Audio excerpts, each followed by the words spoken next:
here's the thing. I just talked about the contrarian approach, Teddy. And you got a Baltimore team that's 29-15, St. Louis 20-26. There's a 10-game difference in the standings between these two teams. A Baltimore team that's 12-5 on the road, a St. Louis team that's 8-12 at home. Yet it's St. Louis that comes up as a favorite. They're begging you to take the underdog Baltimore Orioles in this spot. And when it looks too good in sports betting, more times than not it is. And I'm not taking the bait here. Sonny Gray, here's the other thing. Sonny Gray, the starter for St. Louis, terrible in his last two starts, right? Allowed 5 earned runs, 6 earned runs, but both of those were on the road. Sonny Gray at home this year in 3 starts, an 0.98 ERA, an 0.82 whip, averaging over 6 innings pitched per start, and his strikeout to walk ratio this year is 52-8. So you're going to have to earn it against Sonny Gray. And number 2, with that type of strikeout to walk ratio in which he's averaging over a strikeout per innings pitched, he's well equipped to get out of jams. St. Louis's last 7 games. Now, let me preface this by saying St. Louis was one of the worst hitting teams in baseball up until a week ago.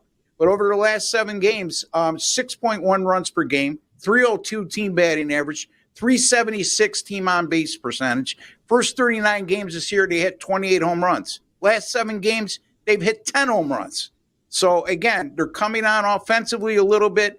And I think anybody with a half a mind to watch this baseball knows St. Louis, some of their key players were well underachieving, and they're starting to come around, namely the Paul Goldschmidts and Nolan Arenados of the world. Baltimore, Dean Kramer's on the mound. He's been very good this year. But I mentioned St. Louis on that little hot run of 10 home runs over the last 7 games. If Kramer has a weakness this year, he's very vulnerable to giving up the long ball. He's allowed 9 home runs in 46 innings pitched. Not very good. He did make 1 start versus the Cardinals last year. And then in that start, he allowed 5 earned runs and 4 in the 3rd innings pitched, 7 hits, 4 walks. Not a good outing at all. I'm going to, again, I think I'm going to be on an island here, Teddy, but I'm going to go with St. Louis here, minus 120 over the Baltimore Orioles. Ross Benjamin says, don't worry about Sonny Gray's last 2 starts. Look at his season to get a sense of what Sonny Gray is capable of doing, especially at home. Ross, what do you have to promote for your clients right now? Yeah, I mean, again, folks, number 1 in the NBA playoffs at Sports Memo 2022, 2023, number 1 still. And again, with a 35-16 postseason record this year. And I'm not sure how good that is compared to Prez, who's number 1 at Wager Talk, but I'm sure we're in the same neighborhood. And also, in the last 3 years, Prez said 64%, 112 and 64, folks.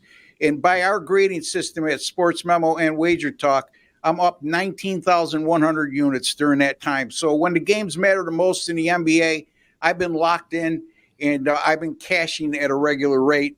Major League Baseball since August 4th of last year, I'm modest 70 and 51, 58%, but up 5,049 units, $49 for a 3-day pass, $79 for a 7-day pass.